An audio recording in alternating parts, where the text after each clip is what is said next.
सहरसा में आरओबी निर्माण को लेकर अतिक्रमण हटाने की कार्रवाई तेज। सहरसा शहर में रेलवे ओवरब्रिज निर्माण कार्य को सुचारू बनाने के लिए प्रशासन ने पूरब बाजार और डीबी रोड इलाके में अतिक्रमण हटाने की व्यापक कार्रवाई शुरू कर दी है। पिछले 3 दिनों में अब तक 155 अवैध दुकानों और मकानों को हटाया जा चुका है। अंचलाधिकारी अनिल कुमार ने बताया कि यह कार्रवाई जिलाधिकारी दीपेश कुमार के निर्देश पर की जा रही है। सरकारी भूमि पर बने अवैध निर्माणों को पहले ही नोटिस जारी कर दिया गया था। उन्होंने बताया कि पहले चरण में लगभग 70% अतिक्रमण हटा दिया गया है और अब शेष 21 सितंबर तक हटा लिया जाएगा। कार्रवाई के दौरान सुरक्षा कारणों से बिजली आपूर्ति बंद की जाती है। वहीं यातायात व्यवस्था बनाए रखने के लिए ट्रैफिक पुलिस को तैनात किया गया है। बंगाली बाजार स्थित संपाड़ संख्या 31 पर आरओबी का निर्माण हो रहा है। इस क्षेत्र में कई दुकानदारों और भवन मालिकों द्वारा सड़क पर कब्जा कर लिया गया था, जिससे सड़क की सकड़ी होकर यातायात बाधित हो रहा था। प्रशासन ने चिन्हित स्थानों पर लाल निशान लगाकर अतिक्रमण हटाने की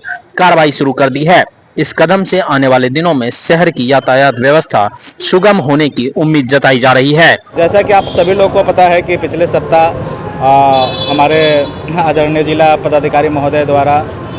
ये बात सब लोगों को बताई गई थी, मीडिया बंधुओं को भी बताई गई थी और उनका स्वयं उन्होंने निरीक्षण भी किया था कि जो काफ़ी समय से आरओबी लंबित था, आरओबी का निर्माण का कार्य है जो कि शुरू हो चुका है और उस क्रम में जो भी अतिक्रमण है जो कि आरओबी निर्माण कार्य में बाधित हो रहा है, उसके निर्माण कार्य में तो उस अतिक्रमण को हटाने का आदेश प्राप्त है और उसी अतिक्रमण को हटाने की कार्रवाई अभियान हम लोग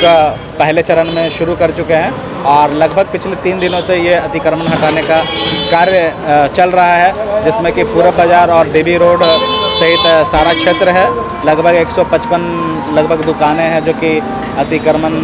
के ये लिस्ट में है और लगभग हम लोगों ने 70% अतिक्रमण हटा मुक्त हो चुका है और अगले 21 तारीख तक में और भी ये प्रक्रिया जारी रहेगी। जी, अभी बिजली विभाग का सहयोग भी आपको चाहिए? जी बिल्कुल ही, जैसा कि सब लोगों को पता है कि जब भी अभी हम लोग अतिक्रमण हटाते हैं तो जब तक कि चाहे यातायात हो उसको भी किसी प्रकार से डिस्टर्बेंस नहीं होनी चाहिए, उस चीज़ का भी ख्याल है और हम लोग बिल्कुल ही अतिक्रमण मुक्त करने का पहले विद्युत का जो प्रवाह है उसको रोकना बहुत ज़रूरी है, क्योंकि किसी प्रकार के अप्रिय घटना घट सकती है। इस संबंध में हम लोग एग्जीक्यूटिव इंजीनियर जो विद्युत विभाग के हैं उसके उनको पूर्व जानकारी हम लोग देते हैं कि किस क्षेत्र में हमारा अभियान चलेगा और उस संदर्भ में एग्जीक्यूटिव इंजीनियर विद्युत विभाग के द्वारा भी ये लोगों को अवेयर करा दिया जाता है और सूचना दी जाती है कि इस क्षेत्र में इतना से इतना बजे तक है जो कि बिजली की कटौती होगी। ये सारे लोगों के लिए है और इसमें सभी लोग है जो कि सहयोग भी दे रहे हैं, चाहे वो जितने भी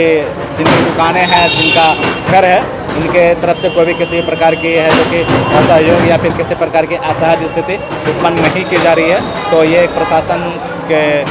को वो लोग सहयोग कर रहे हैं जो बहुत अच्छी बात है। कब तक चलेगी सर? अभी फ़िलहाल के लिए तो हम लोग कल तक का 21 सितंबर तक को हम लोग को आदेश मिला है इसका अतिक्रमण को हटाने के लिए और हम लोग संभवतः पहले चरण में जो हमारा टारगेट है उसको हम कल तक पूर्ण कर लेंगे और आगे के बाद चीज़ें फिर हम लोग जैसा आदेश प्राप्त होगा उस हिसाब से फिर हम लोग